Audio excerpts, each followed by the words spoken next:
O livro de Colossenses se abre sem demora e já nas primeiras linhas coloca diante do espectador uma igreja real, viva, localizada no mundo concreto do primeiro século, mas já marcada pela ação do Evangelho. No capítulo 1 de Colossenses, Paulo se apresenta como apóstolo de Cristo Jesus pela vontade de Deus, e Timóteo aparece ao seu lado como irmão na fé. A carta começa assim, com autoridade e proximidade ao mesmo tempo. Não é a voz distante de um pensador escrevendo ideias soltas.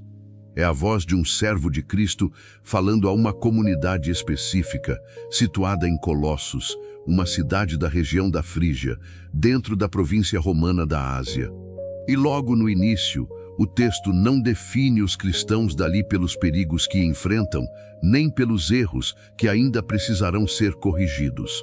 Paulo os chama de santos e fiéis irmãos em Cristo. Antes de qualquer advertência, a identidade deles é reafirmada. Eles pertencem a Cristo. Eles foram alcançados por Deus. Eles fazem parte de um povo novo. Em seguida, a saudação vem de forma breve, mas cheia de peso. Graça e paz da parte de Deus, nosso Pai.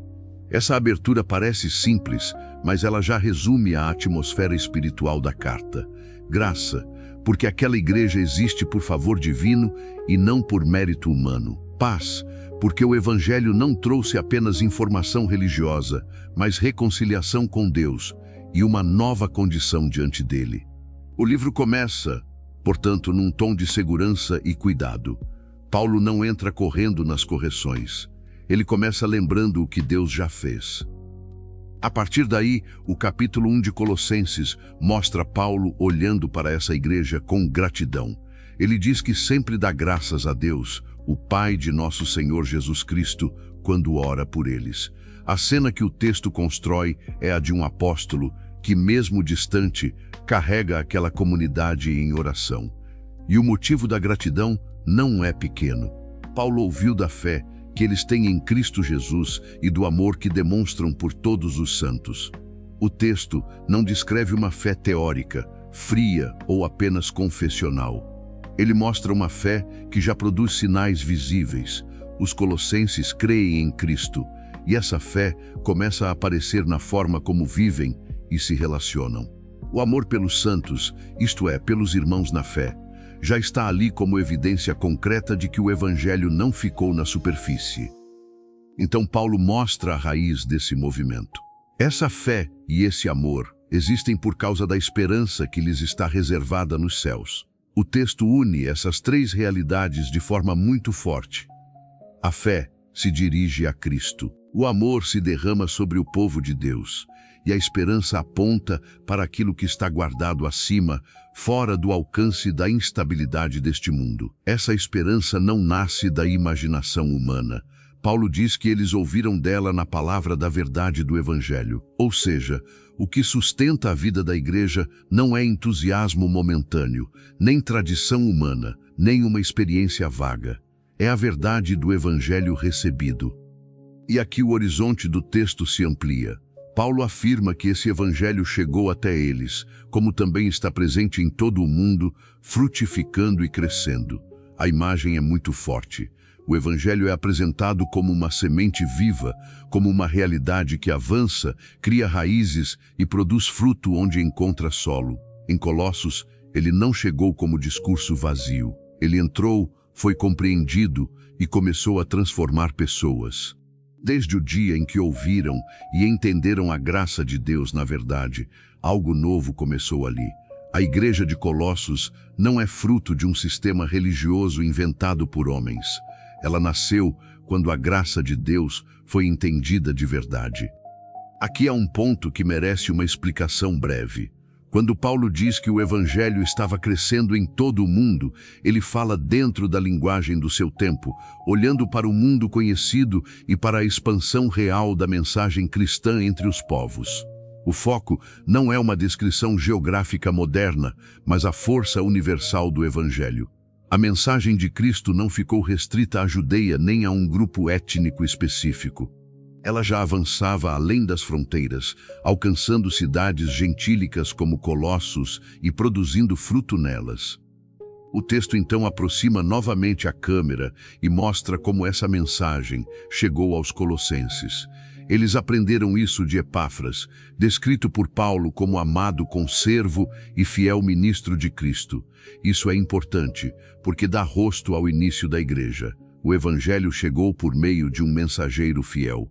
Houve pregação, houve ensino, houve transmissão da verdade. E Epáfras não só participou do começo daquela comunidade, mas também levou a Paulo notícias sobre ela.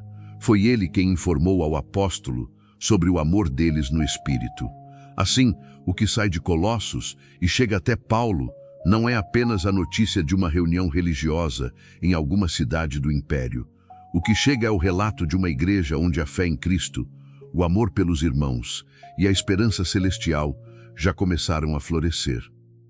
Esse começo é decisivo para todo o livro. Antes de enfrentar os ensinos perigosos que rondavam aquela comunidade, Paulo estabelece o chão firme sobre o qual ela já foi plantada. Colossenses não começa como uma repreensão dura. Começa como o retrato de uma igreja que recebeu o evangelho verdadeiro e já manifesta seus frutos. O espectador entende, desde a abertura, que o problema de Colossos não era a ausência completa de vida espiritual, mas o risco de se afastar da centralidade da mensagem que lhes havia dado vida. Por isso, o início da carta é tão importante. Ele mostra que existe ali uma obra real de Deus, e é justamente essa obra que Paulo deseja proteger. Depois de agradecer pela fé, pelo amor e pela esperança que já florescem em Colossos, a carta avança de forma natural para aquilo que Paulo ainda pede a Deus por aquela igreja. O tom continua pastoral, mas agora a câmera se aproxima ainda mais do coração do apóstolo. No capítulo 1 de Colossenses, versículos 9 a 14, Paulo deixa de falar apenas do que ouviu sobre os colossenses e passa a revelar o que não cessa de pedir em favor deles. Desde o dia em que recebeu notícias daquela comunidade, ele diz que não para de orar, e o primeiro pedido não gira em torno de conforto material, estabilidade política ou alívio imediato das pressões do mundo ao redor. Paulo pede que eles sejam cheios do pleno conhecimento da vontade de Deus em toda sabedoria e entendimento espiritual. A abertura dessa oração já mostra muito sobre a lógica da carta. Para Paulo, o grande perigo da igreja não é apenas sofrer oposição do lado de fora, mas não enxergar com clareza a vontade de Deus no lado de dentro. Por isso ele começa onde tudo precisa começar, no conhecimento espiritual verdadeiro. Mas esse conhecimento não aparece como acúmulo de informação religiosa, nem como um saber reservado a poucos iniciados. O texto conduz o espectador para outra direção.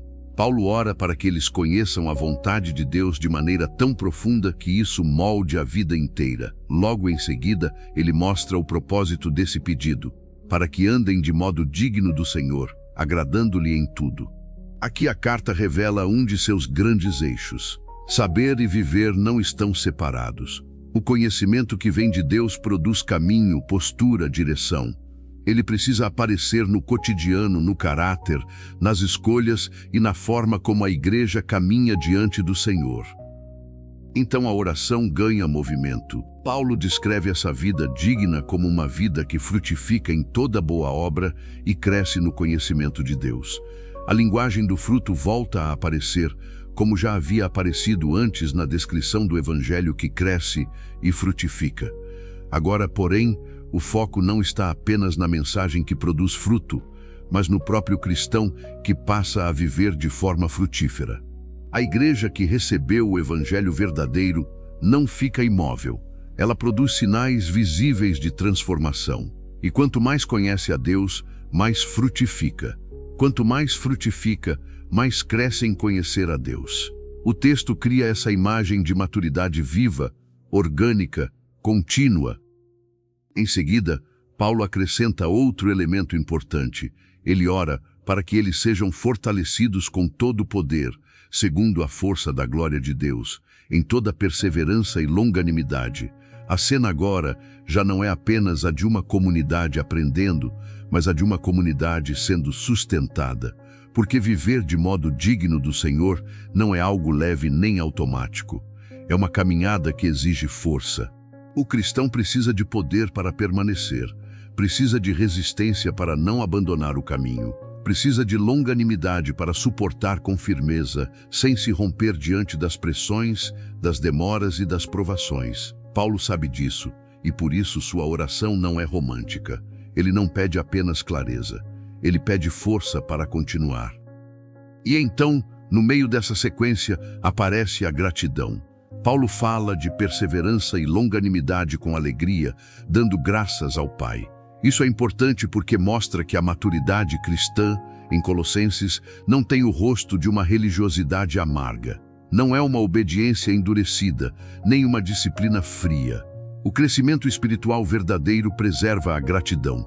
A igreja madura não apenas suporta, ela reconhece o que recebeu de Deus e responde com ações de graças. E Paulo explica por quê. O Pai os tornou idôneos à parte que lhes cabe da herança dos santos na luz. A linguagem muda de novo e faz o espectador olhar para a grande obra de Deus já realizada.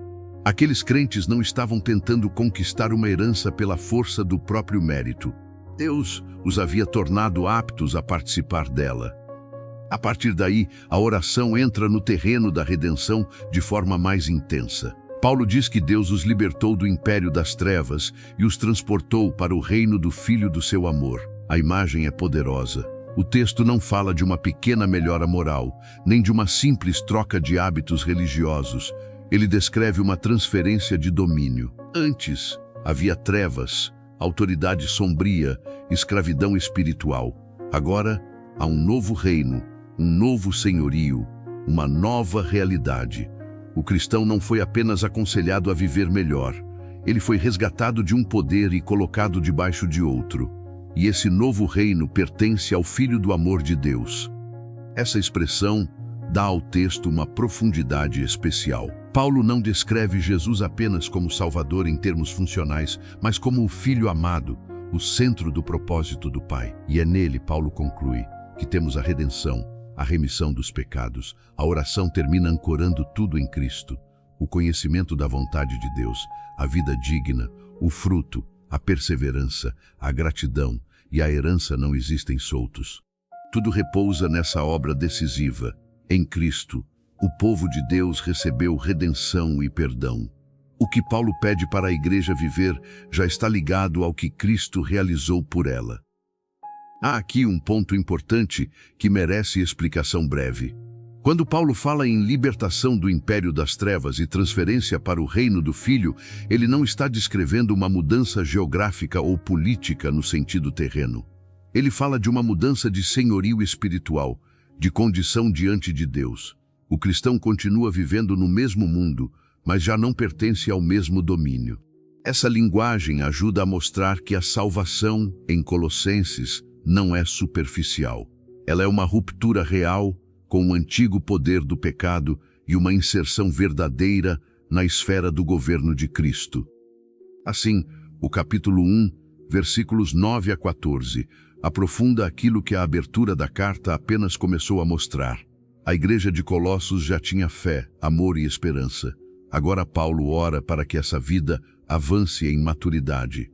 Ele não quer uma comunidade impressionada com ideias elevadas, mas uma igreja cheia da vontade de Deus, fértil em boas obras, forte na perseverança, marcada por gratidão e consciente de que já foi arrancada das trevas pela redenção em Cristo. O livro continua, então, deixando claro que o evangelho verdadeiro não produz apenas crença correta. Ele forma uma vida inteira diante do Senhor.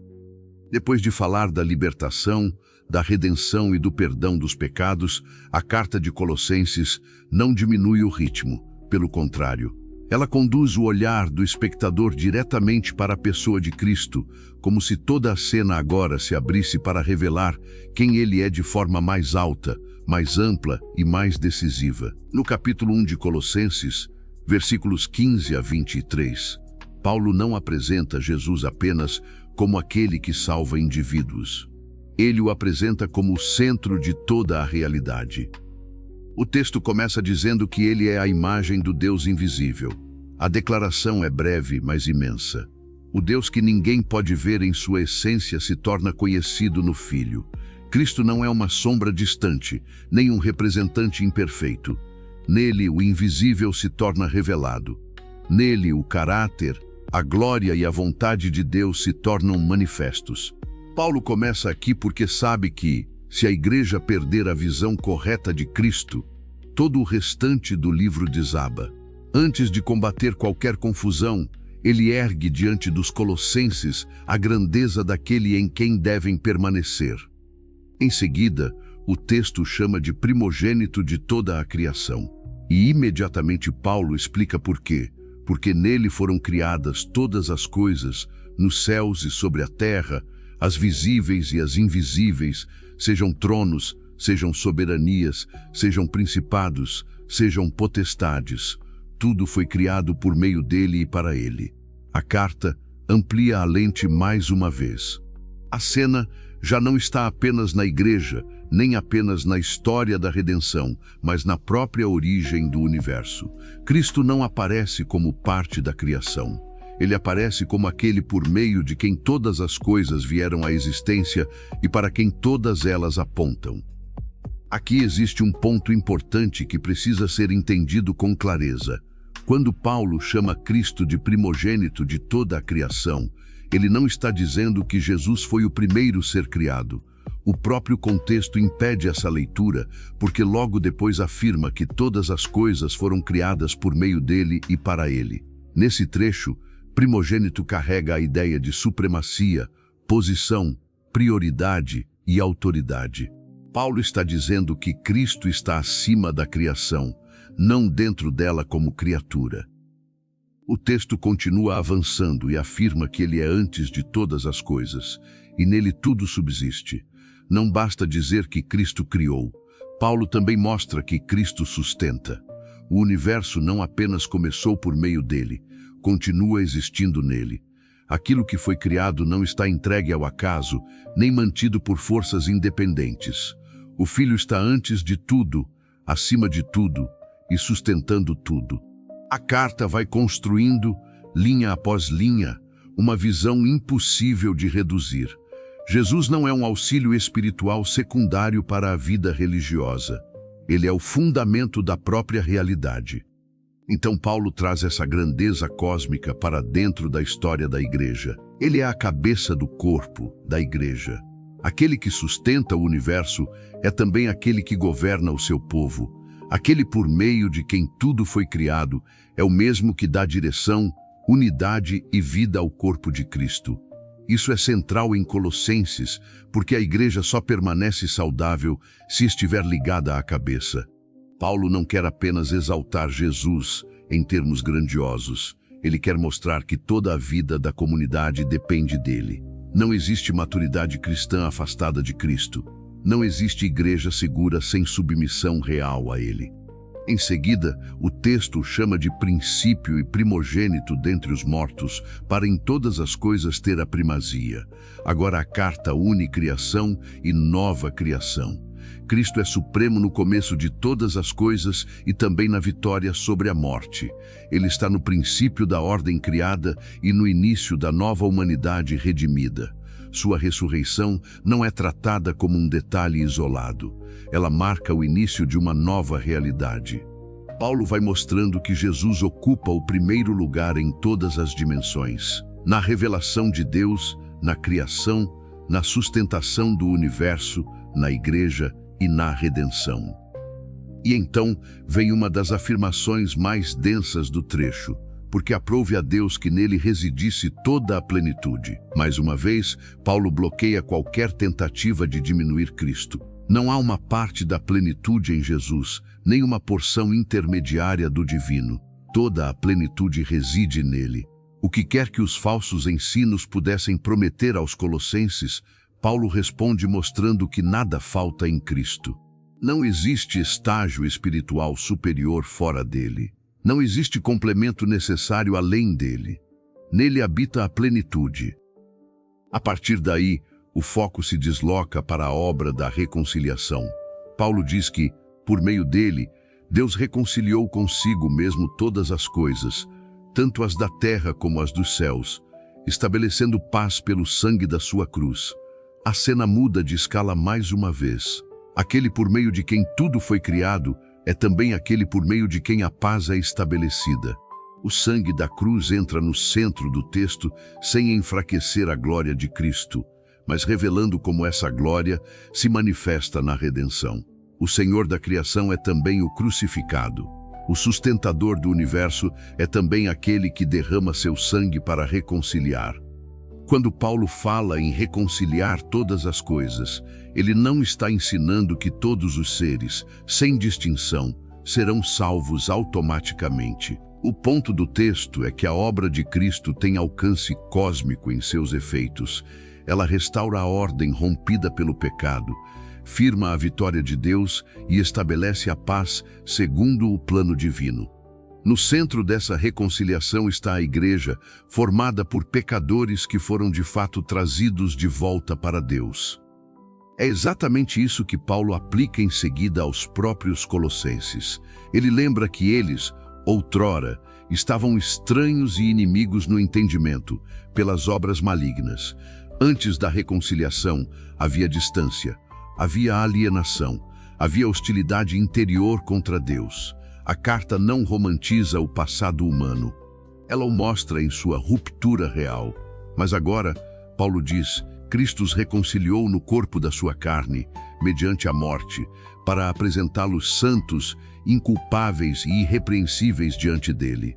O que o sangue da cruz realiza não é simbólico apenas. Ele muda a condição do pecador diante de Deus. Aqueles que antes estavam afastados agora são trazidos para perto com um novo status, uma nova posição, uma nova esperança. E então o texto chega a uma exortação solene. Se é que permaneceis na fé, alicerçados e firmes, sem vos afastardes da esperança do evangelho que ouvistes. A grandeza de Cristo não é apresentada para provocar admiração vazia. Ela chama a igreja à permanência. Paulo não ergue esse retrato sublime de Jesus apenas para impressionar, mas para estabilizar o povo de Deus. Se Cristo é tudo isso, então não faz sentido buscar segurança em outro lugar. Se Ele é o Criador, o sustentador, a cabeça, o ressuscitado e o reconciliador, abandonar a esperança do Evangelho seria abandonar o próprio centro da realidade. Assim, o capítulo 1 de Colossenses, versículos 15 a 23, funciona como o coração do livro. Aqui a carta revela por que Paulo combaterá qualquer ensino que diminua Cristo, porque Jesus não é um elemento dentro da fé cristã. Ele é o centro dela. Ele não é um complemento à vida espiritual. Ele é a fonte, o fundamento, a cabeça e a plenitude. Tudo o que virá depois no livro, os alertas, as correções, a vida nova, a prática diária, só pode ser entendido à luz dessa visão. Colossenses quer que o espectador veja Cristo no lugar mais alto possível, porque somente assim todo o restante encontrará sua medida certa. Depois de mostrar a grandeza absoluta de Cristo sobre a criação, sobre a igreja e sobre a redenção, a carta de Colossenses faz um movimento importante. A lente sai por um instante da vastidão dessa visão gloriosa e se aproxima novamente da estrada do ministério, do peso da missão e da vida concreta de quem foi chamado a anunciar essa mensagem. No final do capítulo 1 de Colossenses, versículos 24 a 29, Paulo passa a falar de si mesmo, mas sem colocar a si mesmo no centro. Ele fala de seu sofrimento, de seu serviço e de seu chamado, sempre como alguém completamente subordinado ao plano de Deus em Cristo. O texto começa de maneira surpreendente. Paulo diz que agora se regozija nos seus sofrimentos por vós. A cena não é a de um homem protegido do custo da mensagem que prega. É a de um apóstolo marcado por aflições, mas que enxerga sentido espiritual no que suporta. Ele sofre por causa da igreja, sofre por causa do evangelho, sofre porque sua missão está ligada à expansão da mensagem de Cristo entre os povos. E ainda assim, ele não fala com amargura, ele fala com alegria. Não porque a dor em si seja boa, mas porque ela está inserida no serviço do reino de Deus. Em seguida, Paulo diz que, na sua carne, completa o que resta das aflições de Cristo em favor do corpo, que é a igreja. A frase é forte e precisa ser lida dentro do fluxo da carta.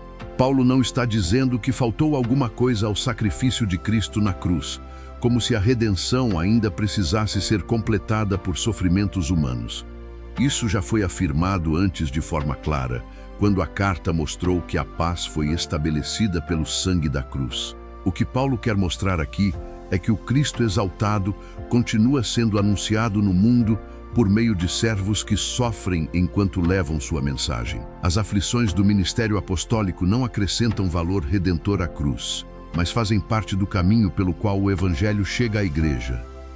Esse é o ponto difícil do trecho, e ele precisa ser entendido com clareza. Quando Paulo fala em completar o que resta das aflições de Cristo, ele não está falando de expiação, como se a obra da cruz fosse insuficiente. A morte de Cristo já é plena, perfeita e suficiente. O que Paulo tem em mente é o sofrimento ligado ao testemunho de Cristo no mundo. O Messias já venceu, mas seus servos ainda atravessam oposição, perseguição e desgaste enquanto anunciam essa vitória. Logo depois, Paulo explica que se tornou ministro da igreja segundo a dispensação de Deus que lhe foi confiada para com eles, para cumprir a palavra de Deus. A carta mostra, assim, que o ministério de Paulo não nasceu de ambição pessoal, nem de um projeto humano de influência religiosa. Ele foi encarregado por Deus, recebeu uma responsabilidade. Sua função é servir ao avanço da palavra. E cumprir a palavra de Deus aqui não significa acrescentar algo novo ao Evangelho, mas levar à plena exposição aquilo que Deus decidiu revelar em Cristo. É nesse ponto que o texto entra numa das declarações mais importantes de todo o trecho. Paulo fala do mistério que estivera oculto dos séculos e das gerações, mas que agora foi manifesto aos santos. A palavra mistério, nesse contexto, não aponta para algo obscuro, esotérico ou reservado a uma elite espiritual. Pelo contrário, refere-se a um plano de Deus que esteve escondido em épocas passadas, mas que agora foi revelado com clareza na história da redenção. E Paulo diz que Deus quis dar a conhecer entre os gentios a riqueza da glória desse mistério. A partir daí, a revelação é resumida numa frase central, curta e poderosa: Cristo em vós, a esperança da glória. Toda a cena converge para esse ponto. O mistério revelado não é uma técnica religiosa, nem um conhecimento secreto, nem uma filosofia mais elevada. É Cristo presente no meio do seu povo, inclusive entre os gentios. Aquilo que por séculos esteve encoberto agora se torna visível. As nações também são alcançadas, incluídas e transformadas pela obra do Messias. O Cristo que Paulo exaltou como Senhor da criação e cabeça da igreja agora é anunciado como presente no seu povo. E essa presença é a esperança da glória. Essa declaração tem um peso enorme dentro de Colossenses. A igreja de Colossos vivia num ambiente onde ideias espirituais elevadas podiam parecer atraentes, mas Paulo responde mostrando que a maior riqueza já foi dada. O mistério já foi revelado, e o centro dele não é um sistema, mas uma pessoa, Cristo. O futuro glorioso do povo de Deus não está ancorado em experiências paralelas, nem em camadas mais profundas de sabedoria humana. Está ancorado nele, Cristo em vocês. Essa é a esperança da glória. Essa é a segurança da igreja. Então Paulo mostra o foco do seu trabalho. A esse Cristo ele diz: nós anunciamos, advertindo a todo homem e ensinando a todo homem em toda sabedoria, para que apresentemos todo homem perfeito em Cristo. O texto ganha ritmo de missão. Paulo não apenas contempla o mistério revelado, ele o proclama. E faz isso de forma completa, advertindo e ensinando. A correção e a formação, a chamado ao arrependimento e a instrução para a maturidade. E o alvo não é parcial. O texto repete a expressão todo homem para mostrar a abrangência da missão. O Evangelho não forma pequenos círculos privilegiados. Ele chama pessoas de toda parte à maturidade em Cristo. Essa maturidade também precisa ser entendida dentro do livro.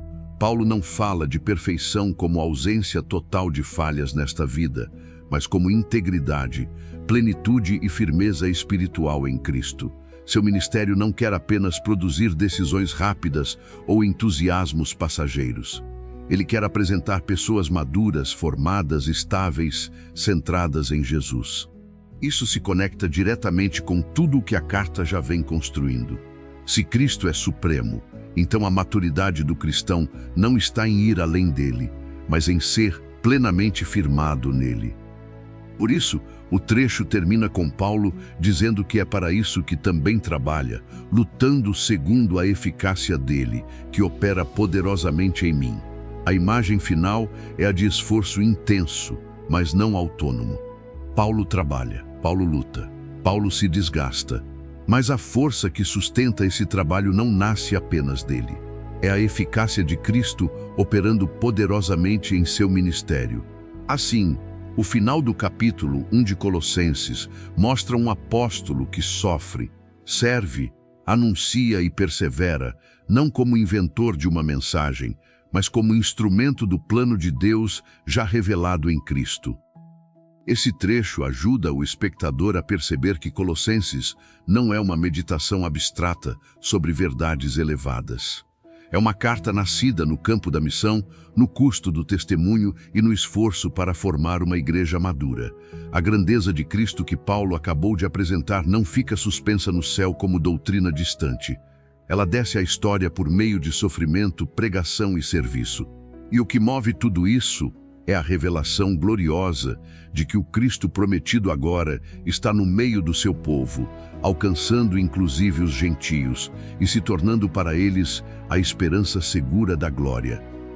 Depois de abrir o coração sobre seu sofrimento, sua missão e o mistério agora revelado, a carta de Colossenses entra numa zona de tensão mais visível. A partir daqui, o espectador começa a enxergar com mais clareza o perigo que ronda aquela igreja. No capítulo 2 de Colossenses, versículos 1 a 15, Paulo mostra que sua luta não é apenas para ensinar verdades elevadas, mas para proteger uma comunidade real contra enganos que já se aproximavam com aparência de profundidade espiritual. Ele começa dizendo que quer que eles saibam quão grande luta vem mantendo por eles, pelos de Laodiceia e por tantos outros que não o viram pessoalmente. A cena é de combate, mas não com armas visíveis. É uma luta pastoral, espiritual, doutrinária. Paulo está distante fisicamente, mas profundamente envolvido com a firmeza dessas igrejas. Seu desejo é que o coração deles seja confortado e que eles permaneçam unidos em amor, alcançando toda a riqueza da plena convicção do entendimento, para conhecerem plenamente o mistério de Deus, que é Cristo. A carta vai apertando o foco. O verdadeiro tesouro não está escondido em camadas secretas de conhecimento. O verdadeiro mistério já foi revelado, e esse mistério é Cristo. Então Paulo acrescenta uma frase decisiva: em Cristo estão escondidos todos os tesouros da sabedoria e do conhecimento. Essa declaração é o golpe central contra qualquer sistema que prometesse aos colossenses um nível superior de espiritualidade fora de Jesus. O apóstolo não diz que Cristo oferece parte da verdade, nem que ele é o ponto de partida para depois se alcançar algo mais alto. Ele diz que todos os tesouros da sabedoria e do conhecimento estão nele. Tudo o que realmente importa para a reconciliação com Deus, para a verdade espiritual e para a salvação está concentrado em Cristo. É exatamente por isso que Paulo fala com tanta urgência. Ele escreve essas coisas para que ninguém os engane com raciocínios falazes. A ameaça, portanto, não vem necessariamente com rosto agressivo ou abertamente ímpio. Ela pode vir em forma de discurso bem montado, argumento sedutor, linguagem refinada e aparência de profundidade. A carta começa a revelar que o erro nem sempre se apresenta como erro. Às vezes ele chega vestido de sabedoria, de tradição, de espiritualidade elevada. E justamente por isso Paulo se apressa em firmar a igreja no lugar certo. Mesmo estando ausente em corpo, ele diz que está com eles em espírito, alegrando-se ao ver a boa ordem e a firmeza da fé que tem em Cristo. Ainda existe estabilidade ali, ainda existe estrutura, ainda existe firmeza. A igreja não caiu, mas precisa permanecer. E então vem a exortação que funciona como eixo do trecho. Assim como recebestes Cristo Jesus, o Senhor, assim andai nele. A ordem é simples e profunda. O mesmo Cristo que foi recebido no começo da fé deve continuar sendo o ambiente inteiro da caminhada cristã. Não basta começar com Cristo e depois buscar outra base. Não basta recebê-lo como porta de entrada e depois substituí-lo por sistemas humanos.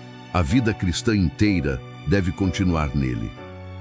Paulo então usa imagens de profundidade e estabilidade. Ele diz que os colossenses devem estar arraigados e edificados nele, confirmados na fé, assim como foram instruídos, crescendo em ações de graças. A imagem é dupla. Há raízes que descem fundo e a construção que sobe firme. O cristão verdadeiro não vive na superfície, ele se aprofunda em Cristo e se estrutura em Cristo. A fé que permanece não é improvisada. Ela tem raiz, fundamento, ensino recebido e gratidão. E é exatamente nesse ponto que Paulo solta o alerta mais direto do trecho. Tenham cuidado para que ninguém os escravize por meio de filosofias e vãs sutilezas, conforme a tradição dos homens, conforme os rudimentos do mundo, e não segundo Cristo.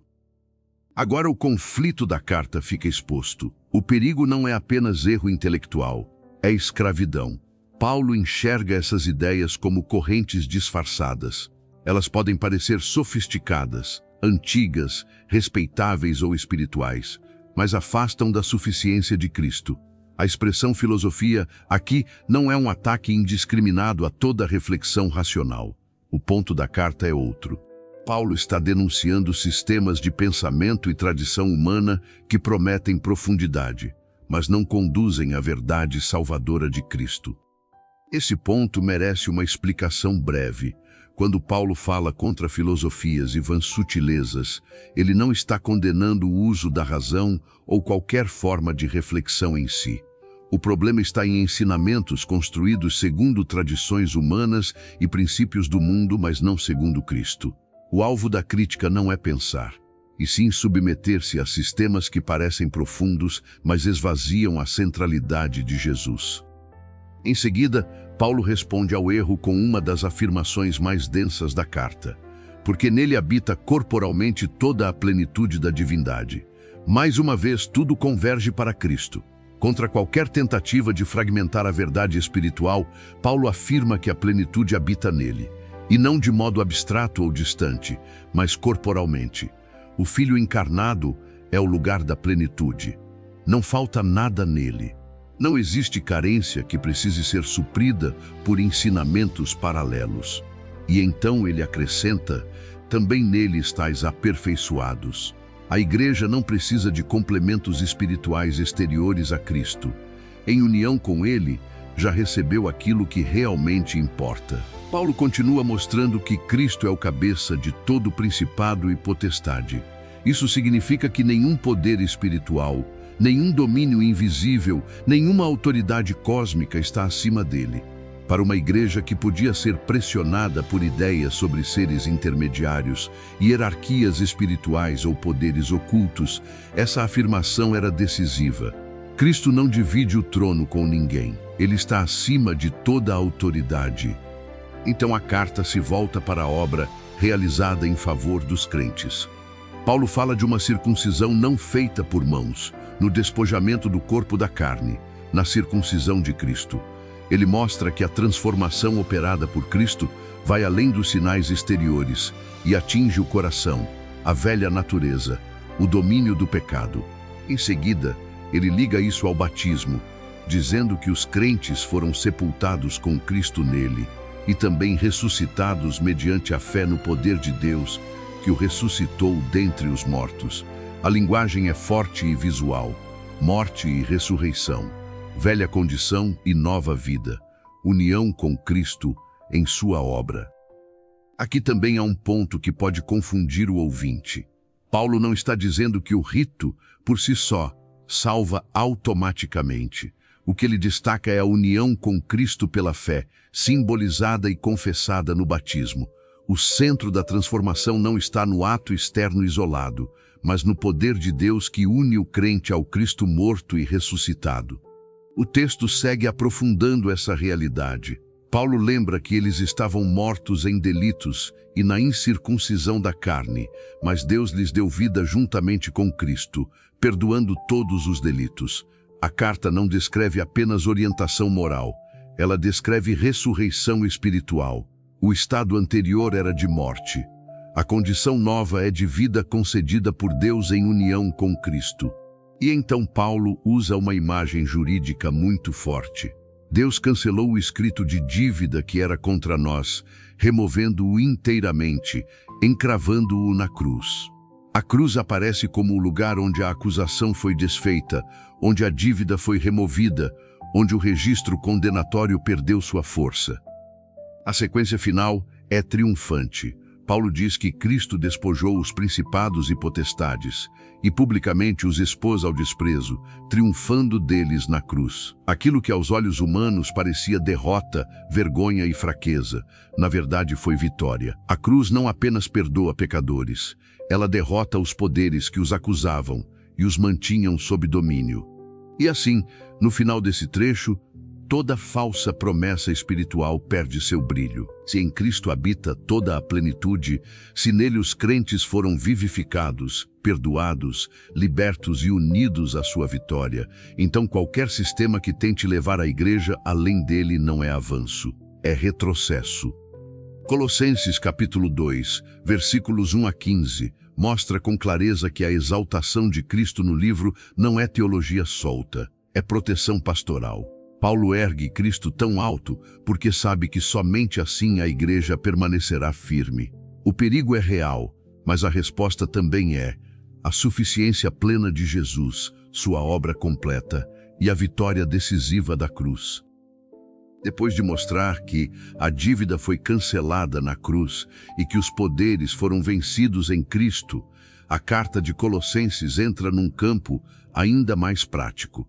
Agora o problema deixa de aparecer apenas como filosofia vazia ou discurso enganoso em termos gerais e ganha forma concreta diante da igreja. No final do capítulo 2 de Colossenses, versículos 16 a 23, Paulo começa a expor os tipos de religiosidade que podiam impressionar os olhos, parecer sérios, disciplinados e espirituais, mas que, no fundo, afastavam o coração da suficiência de Cristo. Ele começa com uma ordem direta. Ninguém, pois, vos julgue por causa de comida e bebida, ou dia de festa, ou lua nova, ou sábados. A cena aqui é a de uma comunidade sendo observada, avaliada e pressionada por critérios religiosos externos. Pessoas estavam medindo espiritualidade por calendário, por práticas alimentares, por marcas visíveis de observância. Paulo não trata isso como detalhe pequeno.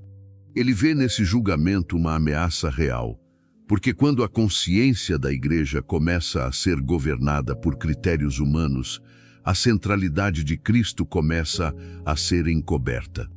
Então ele explica que essas coisas eram sombra do que havia de vir, mas o corpo é de Cristo. A imagem é muito forte. A sombra aponta para algo real, mas não é a realidade em si. As prescrições cerimoniais da antiga aliança tinham função pedagógica, preparatória, apontavam adiante. Mas agora, a realidade chegou em Cristo. A carta não despreza o valor que essas coisas tiveram na história da revelação, mas deixa claro que elas não podem ocupar o lugar daquilo para o qual apontavam. Quando a sombra é tratada como destino final, perde-se a substância, e a substância é Cristo. Em seguida, Paulo avança para outra forma de desvio. Ele diz que ninguém se faça árbitro contra vós, com pretexto de humildade e culto dos anjos, baseando-se em visões, enfatuado, sem motivo algum na sua mente carnal. A aparência agora muda. Já não é apenas a pressão do legalismo visível, é a espiritualidade sofisticada, a experiência elevada, o discurso de humildade que, na prática, desvia o olhar da igreja. Pode parecer reverência, pode parecer acesso a dimensões espirituais mais altas, mas Paulo enxerga outra coisa: orgulho disfarçado, mente carnal e afastamento da simplicidade suficiente de Cristo. O ponto decisivo vem logo depois. Essas pessoas, Paulo diz, não se conservam unidas à cabeça. E essa palavra muda o peso de todo o trecho. O problema não está apenas nas práticas isoladas, mas na ruptura que elas produzem. A igreja vive de Cristo, recebe dele sustento, direção e crescimento. É da cabeça que todo o corpo, suprido e bem vinculado por suas juntas e ligamentos, cresce o crescimento que procede de Deus. Aqui Paulo mostra que o verdadeiro crescimento espiritual não nasce de rigores exteriores, de experiências místicas ou de impressionantes códigos religiosos. Ele nasce da ligação viva com Cristo. Essa imagem do corpo é essencial para o espectador entender o argumento da carta. Não basta parecer espiritual. Não basta ter aparência de profundidade. Não basta colecionar regras, visões ou observâncias. A pergunta central é outra. Isso mantém a pessoa ligada a Cristo ou a afasta dele? Porque o crescimento que realmente vem de Deus não é fabricado por sistemas humanos. Ele flui da união com o Senhor. Então Paulo leva o argumento ainda mais fundo. Ele pergunta: se morrestes com Cristo para os rudimentos do mundo, por que, como se vivesseis no mundo, vos sujeitais a ordenanças? E a partir daí, ele reproduz o tipo de comando que circulava nesse ambiente. Não manuseies isto, não proves aquilo, não toques aquilo outro. A cena é quase sufocante. A vida espiritual passa a ser cercada por proibições, controles e regulamentos que prometem pureza, mas se concentram no externo. Paulo lembra que tudo isso se destrói pelo uso e se baseia em preceitos e doutrinas dos homens. Ou seja, trata-se de um sistema construído sobre coisas passageiras, materiais e humanas, apresentado como se fosse o caminho da verdadeira santidade. Aqui há um ponto importante que precisa ficar claro. Paulo não está condenando toda a disciplina cristã, nem dizendo que obediência prática não importa. O alvo de sua crítica são sistemas humanos que transformam regras externas em fonte de santidade e plenitude. O problema não é jejum, ordem ou autocontrole em si. O problema é quando essas coisas passam a ocupar o lugar de Cristo e a prometer, por si mesmas, a vitória sobre o pecado. E então a carta chega ao diagnóstico final desse tipo de religião. Paulo reconhece que essas práticas têm, na verdade, aparência de sabedoria, como culto de si mesmo, falsa humildade e rigor ascético. Ele não nega que isso possa impressionar. Não nega que possa parecer sério. Não nega que possa vestir a alma com uma imagem de profundidade espiritual. Mas logo desmonta a ilusão. Essas coisas não têm valor algum contra a sensualidade. Ou, em outras palavras, não têm poder real para vencer a carne. Esse é o golpe central do trecho. O legalismo impressiona, mas não transforma. O misticismo deslumbra, mas não santifica. O ascetismo rigoroso pode até ferir o corpo, mas não cura o coração. Paulo expõe a fragilidade de toda a espiritualidade que opera na superfície e promete poder sem verdadeira união com Cristo. O pecado não é derrotado por encenação religiosa. A carne não é vencida por aparência de sabedoria. A vida nova não floresce por meio de sistemas que escravizam a consciência e alimentam o orgulho. Também vale uma explicação breve sobre o culto dos anjos. Paulo não detalha completamente como isso acontecia em Colossos, e os estudiosos discutem os contornos exatos dessa prática. Mas o sentido central do texto é claro. Havia uma forma de religiosidade que, em vez de levar diretamente a Cristo, introduzia mediações espirituais indevidas, experiências exaltadas e uma falsa humildade que terminava obscurecendo a supremacia do próprio Cristo. Assim, o final do capítulo 2 de Colossenses mostra uma religião que parece bela por fora, mas está quebrada no centro. Ela julga, regula, impressiona, promete elevação espiritual, Fala de humildade, fala de rigor, fala de reverência, mas perde a substância. A igreja é alertada a não se deixar capturar por esse mundo de aparências piedosas. Porque a verdadeira plenitude não está em calendários, restrições, visões ou austeridades humanas. A verdadeira plenitude está em permanecer unida à cabeça. E esse ponto é decisivo dentro do livro. Colossenses não combate apenas heresias escancaradas. Combate também uma religião refinada, séria e sedutora que oferece caminhos alternativos para a maturidade espiritual. Paulo rasga essa aparência e mostra que sem Cristo, até a forma mais impressionante de religiosidade continua vazia. O espectador percebe, então, que o centro do livro não é apenas rejeitar o erro, mas preservar a igreja no único lugar onde existe vida real, crescimento real e santidade verdadeira, em Cristo e somente em Cristo. Depois de desmontar a falsa espiritualidade construída sobre regras externas, visões e aparências religiosas, a carta de Colossenses faz uma virada decisiva. Agora o foco já não está apenas no que deve ser rejeitado, mas na vida que deve surgir no lugar disso. No capítulo 3 de Colossenses, versículos 1 a 11, Paulo mostra como a união com Cristo precisa descer ao centro da existência e começar a remodelar o pensamento, os desejos, os hábitos e a identidade do cristão. O texto começa com uma afirmação que muda toda a perspectiva. Portanto, se fostes ressuscitados juntamente com Cristo, buscai as coisas lá do alto, onde Cristo vive, assentado à direita de Deus. A cena deixa o chão das regras humanas e ergue os olhos para o céu, não como fuga da realidade, mas como reorientação da vida. Paulo não está mandando a igreja abandonar o mundo no sentido físico, nem desprezar as responsabilidades concretas da terra.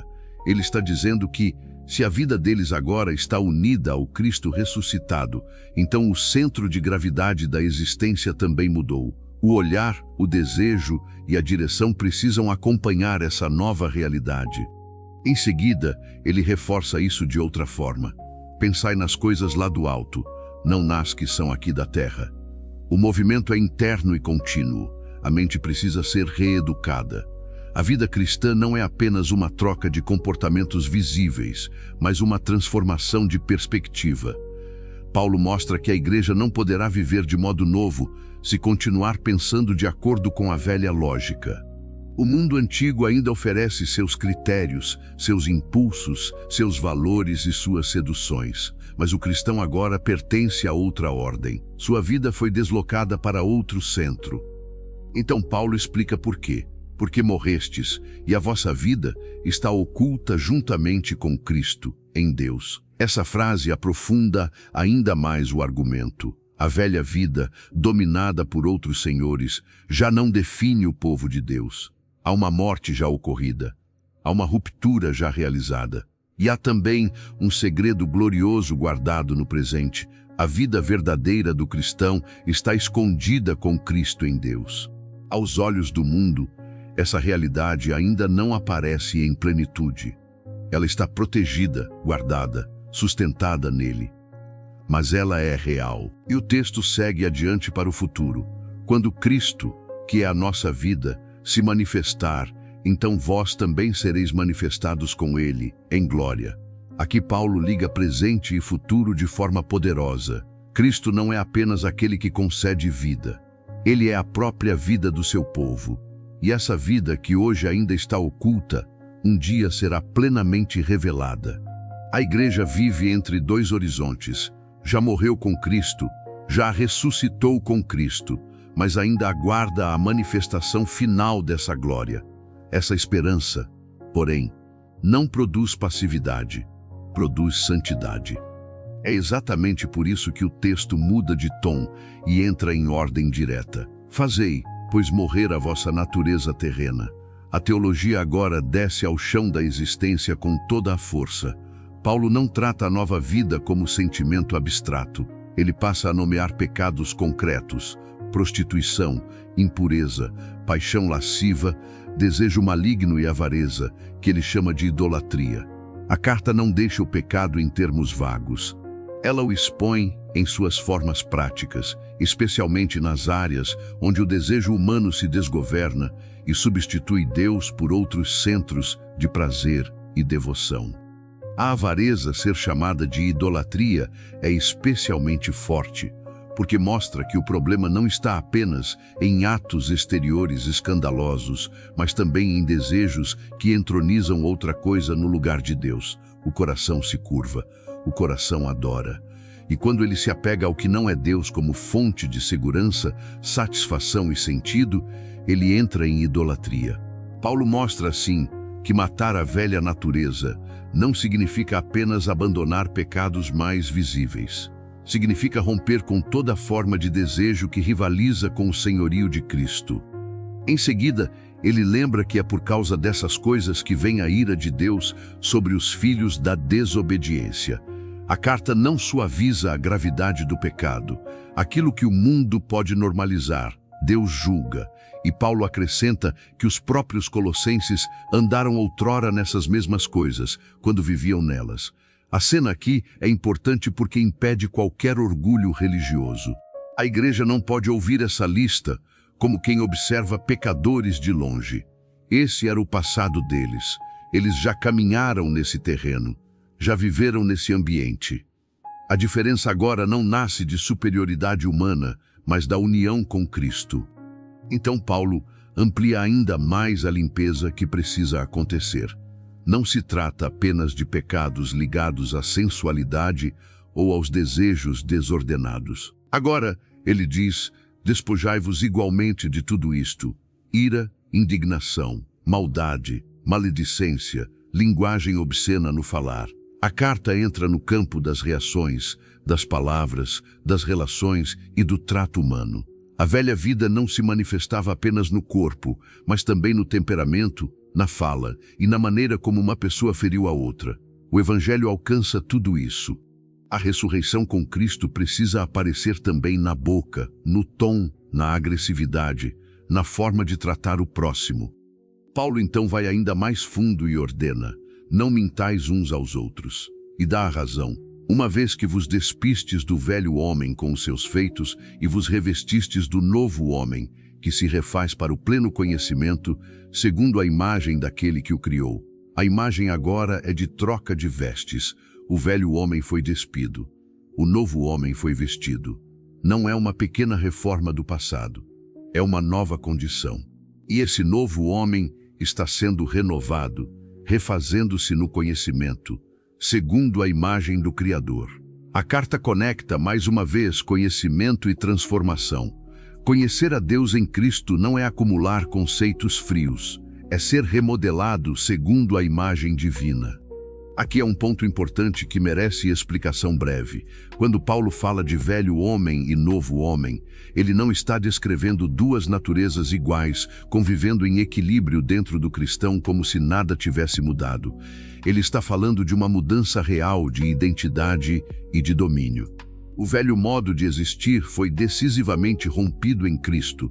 E agora, o crente deve viver de modo coerente com a nova realidade que já recebeu, ainda que continue lutando contra o pecado no presente. O trecho termina derrubando antigas barreiras humanas.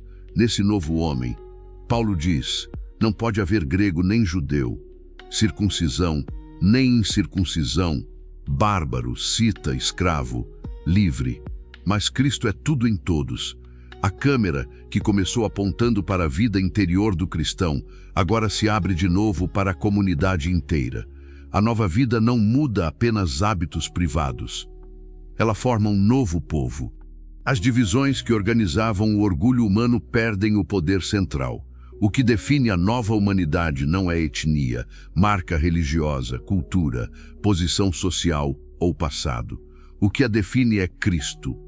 Esse trecho é decisivo dentro de Colossenses porque mostra que a supremacia de Cristo não permanece nas alturas como doutrina admirável, mas entra na vida concreta e começa a rearrumar tudo.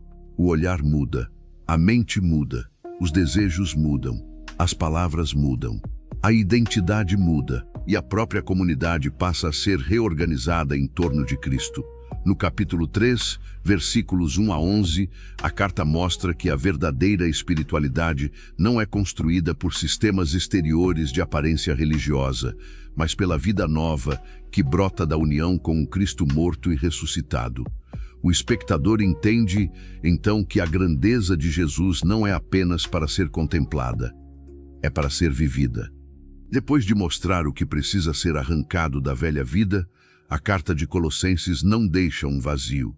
Ela passa a construir diante dos olhos do espectador a nova paisagem da comunidade cristã. No capítulo 3 de Colossenses, versículos 12 a 17, Paulo sai do campo daquilo que deve morrer e entra no campo daquilo que agora deve vestir o povo de Deus.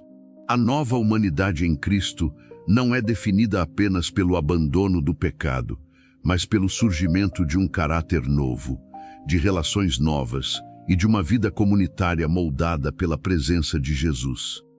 O texto começa lembrando quem essa igreja é: eleitos de Deus, santos e amados. Antes de dar qualquer nova exortação, Paulo ancora tudo novamente na identidade recebida. Eles não devem viver de modo santo para tentar se tornar povo de Deus. Devem viver assim porque já foram alcançados por esse amor.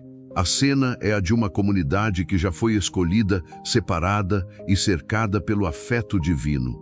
E é exatamente por isso que Paulo diz: revesti-vos, pois, de ternos afetos de misericórdia, de bondade, de humildade, de mansidão, de longanimidade. A imagem é muito clara. Assim como antes o velho homem foi despido, agora o novo povo precisa se vestir com virtudes que tenham o formato de Cristo. Paulo não fala de espiritualidade abstrata. Ele fala de misericórdia que sente a dor do outro, de bondade que age, de humildade que não se exalta, de mansidão que não responde com dureza, de longanimidade que suporta sem romper rapidamente. A nova vida vai ganhando rosto. Ela aparece no trato, no tom, na postura, na paciência, no modo como o povo de Deus passa a conviver. Em seguida, Paulo mostra como isso se manifesta nos atritos inevitáveis da vida em comunidade.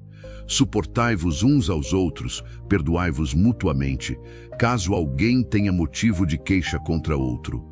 A carta não romantiza a igreja como se nela não houvesse tensões, falhas e feridas. Pelo contrário, o texto assume que haverá motivos de queixa, haverá necessidade de suporte, haverá necessidade de perdão. Mas agora o critério já não é o orgulho ferido, nem a vingança silenciosa, nem o afastamento frio. O padrão passa a ser o próprio Cristo. Assim como o Senhor vos perdoou, assim também perdoai vós. Esse ponto é central no trecho.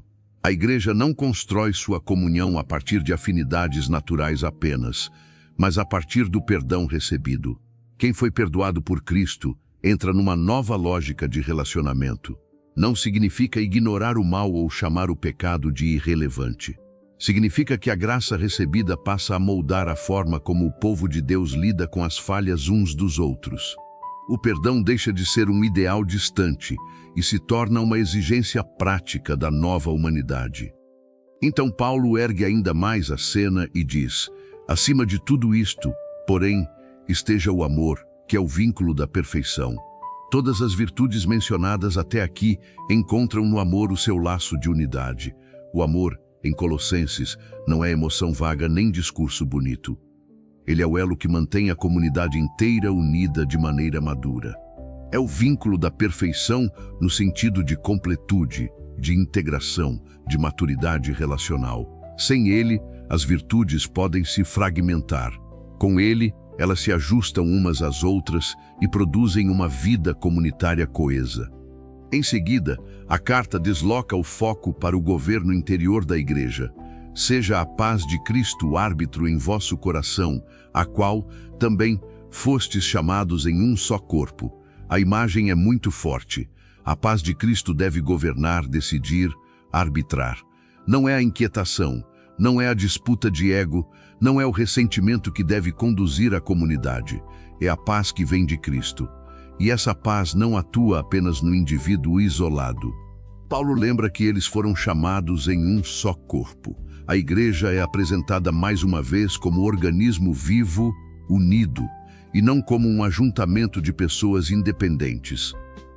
Logo depois, ele acrescenta de forma simples e poderosa: e sede agradecidos. A gratidão reaparece como marca da maturidade cristã. Ela já havia aparecido antes na oração de Paulo e agora volta no coração da vida da igreja. Isso é importante, porque mostra que a comunidade moldada por Cristo não vive apenas de correções e esforços. Ela vive também de memória da graça, de reconhecimento, de resposta agradecida ao que Deus já fez. A partir daí, o texto entra no centro da vida espiritual da comunidade. Habite ricamente em vós a palavra de Cristo. A cena agora já não é apenas a de pessoas tentando conviver melhor. É a de uma igreja cheia da mensagem de Cristo, saturada por sua palavra, organizada a partir dela. A palavra não deve passar pela comunidade como visita breve.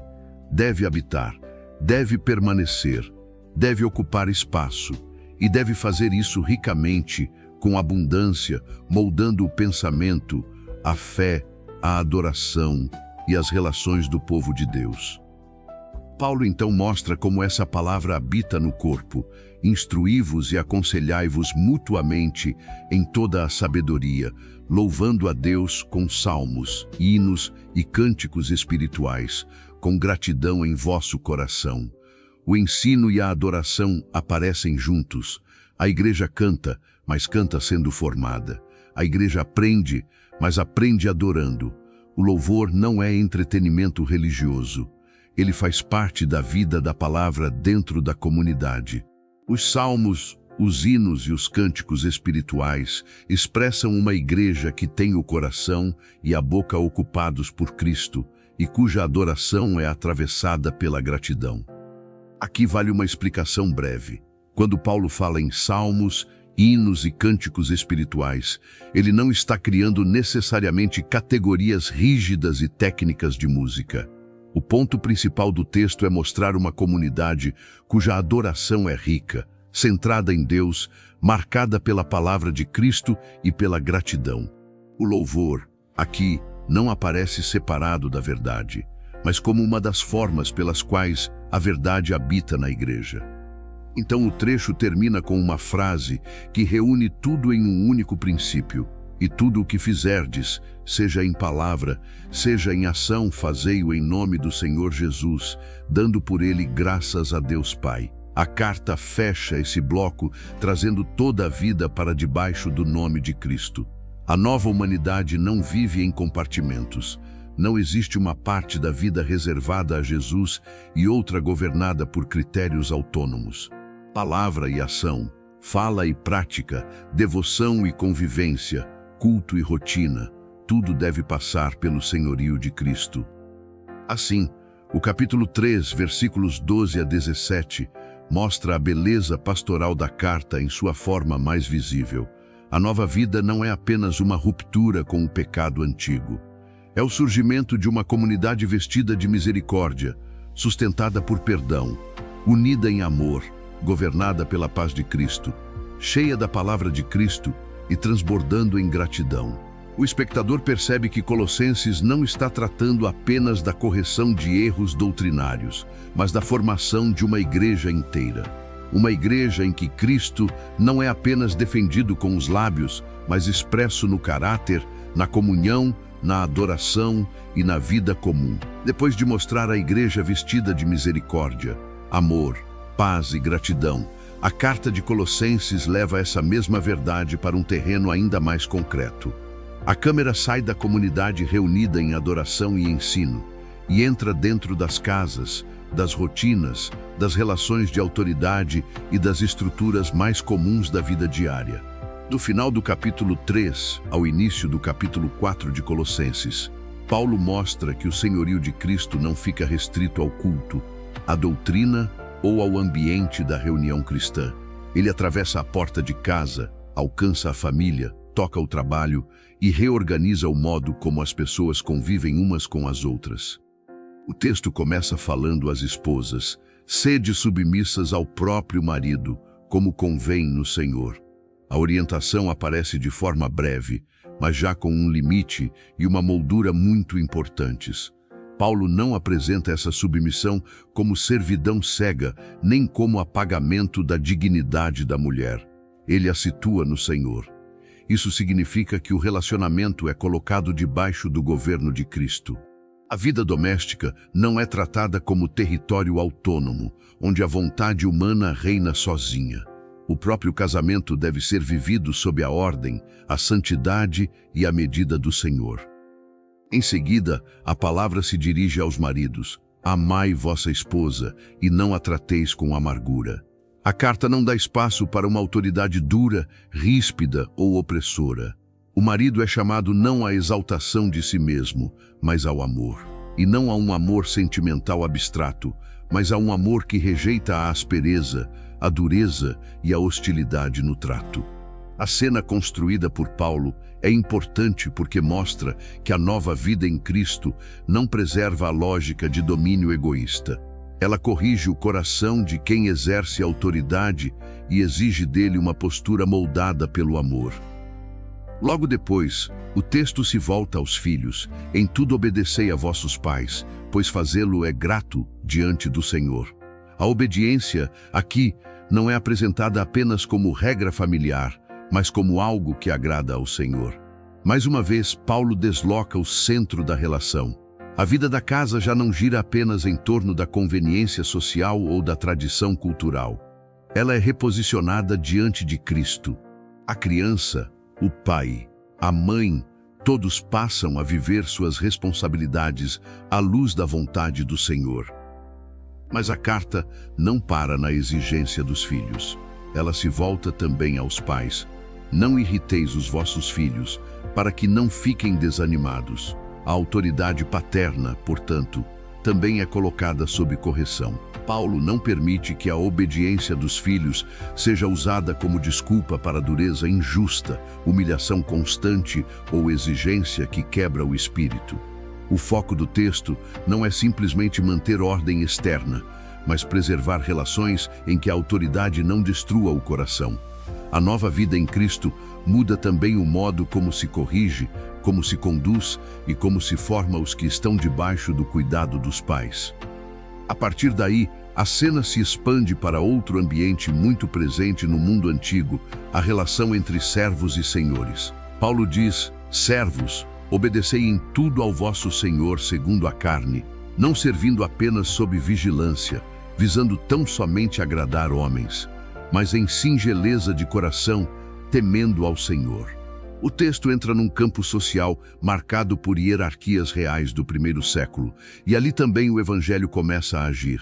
Paulo não descreve uma obediência de aparência, feita apenas quando alguém está olhando. Ele vai direto ao interior. O servo cristão deve agir com sinceridade de coração, não como quem monta uma encenação para homens, mas como quem vive diante do Senhor. Em seguida, ele aprofunda ainda mais.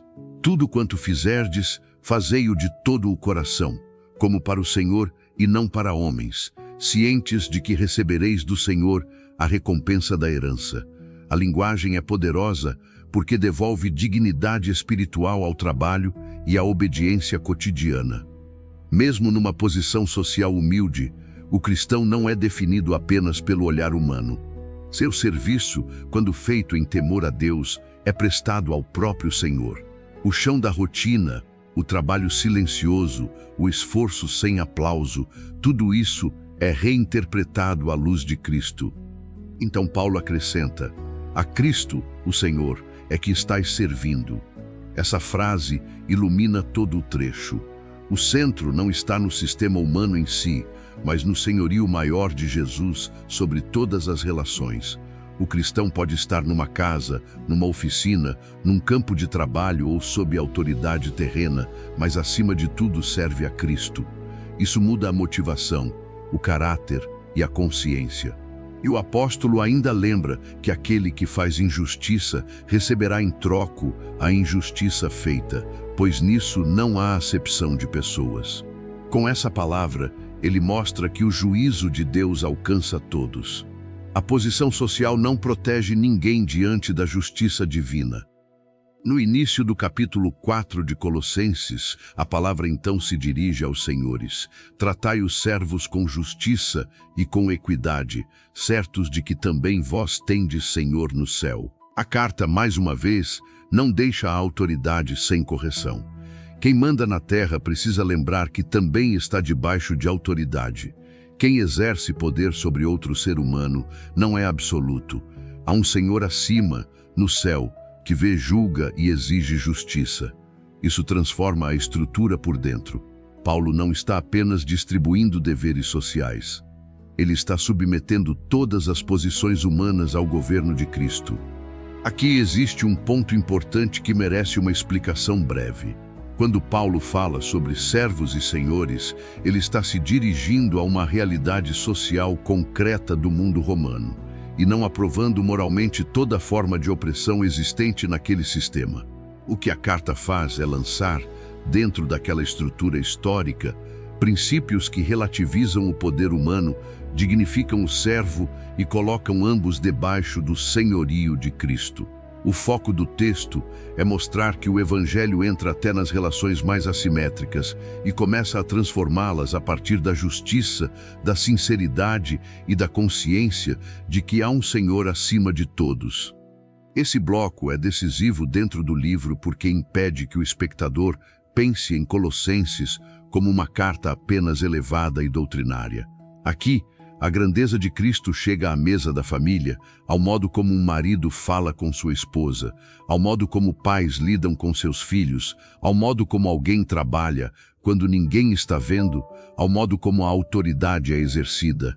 A fé cristã não é mantida no campo das ideias.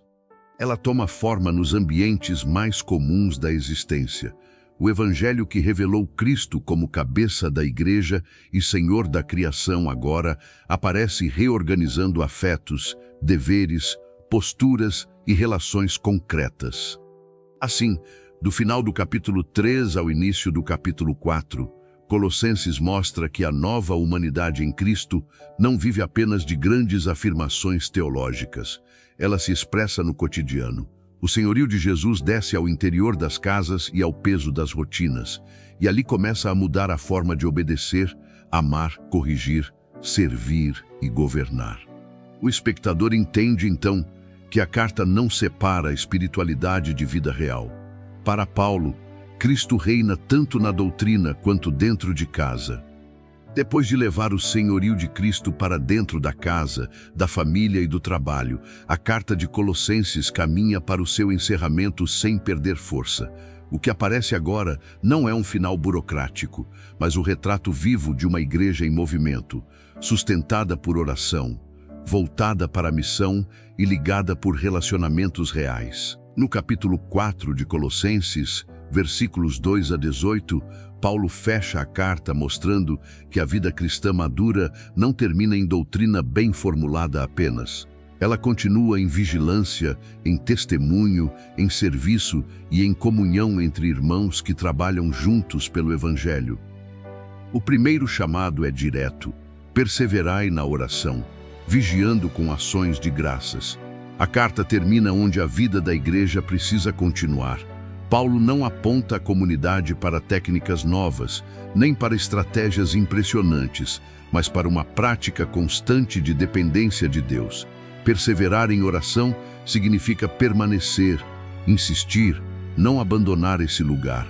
E essa oração não deve ser distraída ou mecânica.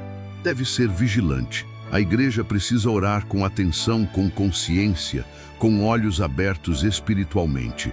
E mais uma vez, a gratidão reaparece. Mesmo no encerramento, Colossenses mantém esse tom de reconhecimento diante de Deus.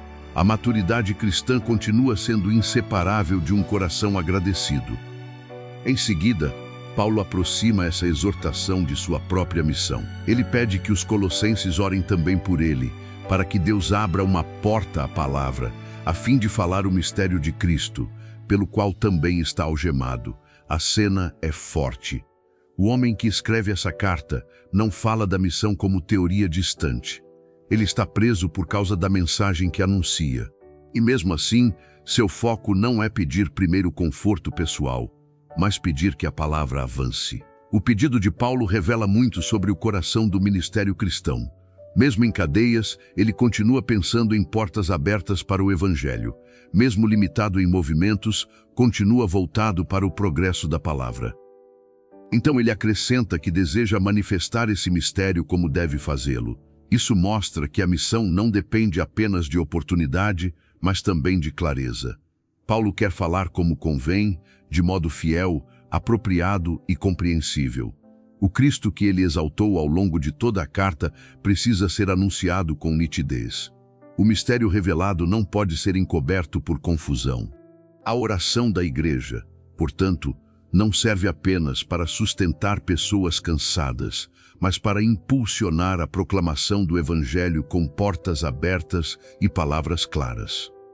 A partir daí, a carta se volta para a própria comunidade e mostra como ela deve viver diante daqueles que estão fora. Paulo diz: "Portai-vos com sabedoria para com os que são de fora. Aproveitai as oportunidades." O fechamento da carta amplia novamente o horizonte. A igreja não existe voltada apenas para si mesma. Ela vive em meio a um mundo que ainda não conhece a Cristo. E nesse ambiente precisa agir com sabedoria. Isso envolve discernimento, postura, sensibilidade e atenção ao tempo certo. Aproveitar as oportunidades significa reconhecer que os encontros, as conversas e as circunstâncias da vida podem se tornar ocasião para testemunho. Em seguida, Paulo toca no uso das palavras. A vossa palavra seja sempre agradável, temperada com sal, para saberdes como deveis responder a cada um. A fala da igreja precisa ter graça, firmeza e sabor. Não se trata de um discurso agressivo, nem de uma fala vazia. É uma palavra que comunica a verdade com sabedoria, que não perde o conteúdo, mas também não perde a medida. O testemunho cristão em Colossenses não aparece apenas em grandes discursos públicos, mas no modo como cada crente aprende a responder a cada pessoa. A missão passa também pela fala cotidiana, pelo tom, pela forma, pela presença de uma palavra viva e sábia. A partir desse ponto, a carta entra numa sequência de nomes, notícias e instruções finais. Mas esse trecho, longe de ser detalhe sem importância, abre diante do espectador o tecido humano do Evangelho. Paulo fala de Tíquico, o irmão amado, fiel ministro e conservo no Senhor, que levaria notícias sobre sua situação e consolaria o coração da igreja. Ao lado dele vai Onésimo, o fiel e amado irmão, que é um deles.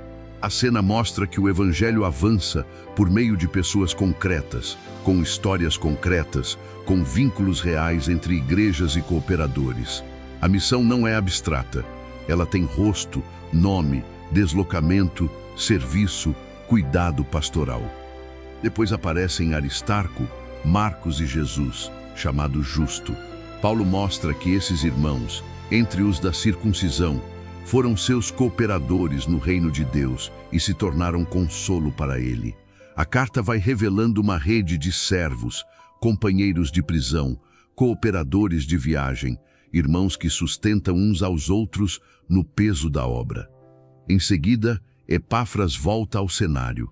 O mesmo homem mencionado no início da carta agora reaparece como alguém que luta sempre em favor dos colossenses em suas orações, para que eles permaneçam perfeitos e plenamente convictos em toda a vontade de Deus. O retrato de Epáfras combina com o espírito do livro inteiro. Ele não é apenas mensageiro, é intercessor, trabalhador, homem que carrega a igreja diante de Deus com zelo perseverante. Paulo também menciona Lucas, o médico amado, e Demas. Depois envia saudações aos irmãos de Laodiceia, a Ninfa e a igreja que se reúne em sua casa. Com isso, a carta mostra o cristianismo do primeiro século em seu formato vivo e orgânico. Igrejas reunidas em casas, irmãos conectados entre cidades, homens e mulheres servindo no avanço do Evangelho, comunidades que recebem cartas, compartilham instruções e vivem como parte de algo maior do que seu contexto imediato. Paulo manda que a carta seja lida também aos laodicenses e que a carta vinda de Laodiceia seja lida entre os colossenses. O Evangelho circula, a instrução circula, a comunhão circula. Então vem uma palavra específica a Arquipo: atentai para o ministério que recebeste no Senhor, para o cumprires. O encerramento mostra, mais uma vez, que cada pessoa tem responsabilidade real na obra de Deus. O ministério não deve ser tratado com descuido. O chamado precisa ser cumprido. Mesmo no final da carta, Paulo continua fortalecendo, orientando e lembrando que a vida da igreja depende de servos atentos ao que receberam do Senhor. Por fim, o apóstolo encerra com sua própria saudação, escrita de próprio punho: lembrai-vos das minhas algemas. A graça seja convosco. A última imagem deixada pela carta é simples e forte. Paulo continua preso. A realidade do sofrimento não desapareceu, mas a graça continua sendo a palavra final. Não há prisão, não há luta, não há oposição. A graça. Isso combina com tudo o que Colossenses construiu desde o começo. Uma igreja pode viver cercada de pressões, ameaças, falsas espiritualidades e desafios cotidianos, mas continua sendo sustentada pela graça de Deus em Cristo. Há um ponto importante aqui que vale explicar brevemente. Quando a carta termina com tantos nomes e saudações, isso não é um apêndice sem valor espiritual. Pelo contrário, esse fechamento mostra que o Evangelho forma uma rede real de comunhão, cooperação e responsabilidade entre pessoas concretas. A verdade sobre Cristo, tão elevada ao longo da carta, não paira no vazio. Ela cria vínculos, sustenta missionários, move mensageiros, fortalece igrejas e une irmãos em torno da mesma missão. Assim, o capítulo 4, versículos 2 a 18, encerra Colossenses mostrando uma igreja que ora, vigia, agradece, testemunha com sabedoria, fala com graça e permanece ligada a cooperadores reais no avanço do Evangelho. Depois de toda a doutrina, de toda a correção e de toda a exortação, o livro termina em movimento. Cristo segue sendo o centro, mas agora visto na perseverança da oração, na coragem missionária e nos laços vivos de um povo que caminha junto.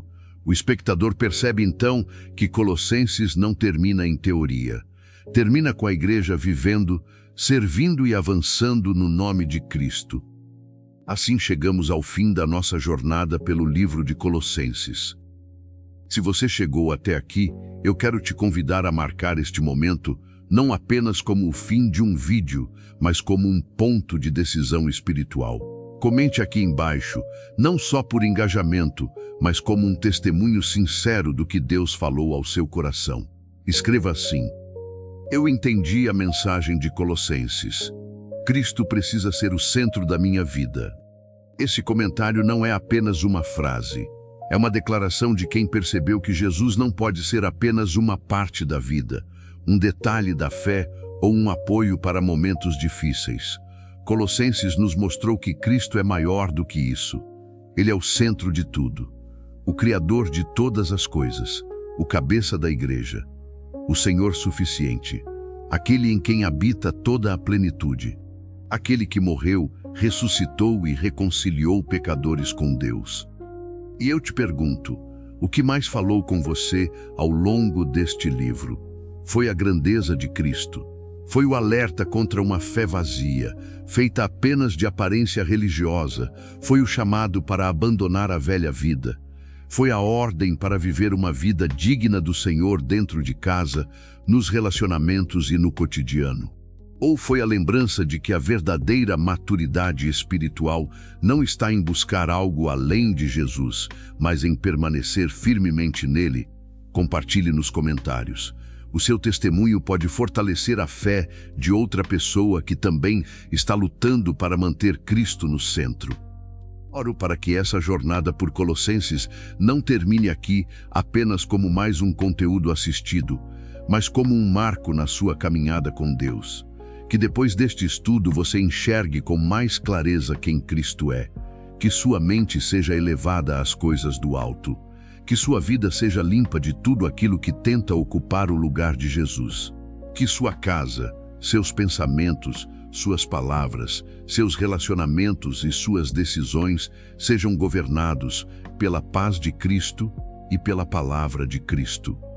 E se você ainda não entregou sua vida a Jesus de forma verdadeira, este é o momento. Não adie. Colossenses mostrou que fora de Cristo o homem está em trevas, distante de Deus e preso ao pecado. Mas também mostrou que há redenção, perdão e reconciliação nele. Jesus não é apenas um mestre a ser admirado. Ele é o Salvador que você precisa. Ele é suficiente. Ele é poderoso para perdoar seus pecados, transformar sua vida e te dar uma nova identidade diante de Deus. Se hoje você deseja se render a Cristo, fale com sinceridade aí onde você está. Senhor Jesus, eu reconheço que preciso de Ti. Eu creio que Tu és o Filho de Deus, que morreste por mim e ressuscitaste. Perdoa os meus pecados, muda o meu coração e ocupa o centro da minha vida. Eu me entrego a Ti. Amém. Que o Senhor te abençoe, te fortaleça, te dê firmeza na fé e faça Cristo ser cada vez mais visível na sua vida. E até o próximo vídeo, se Deus permitir.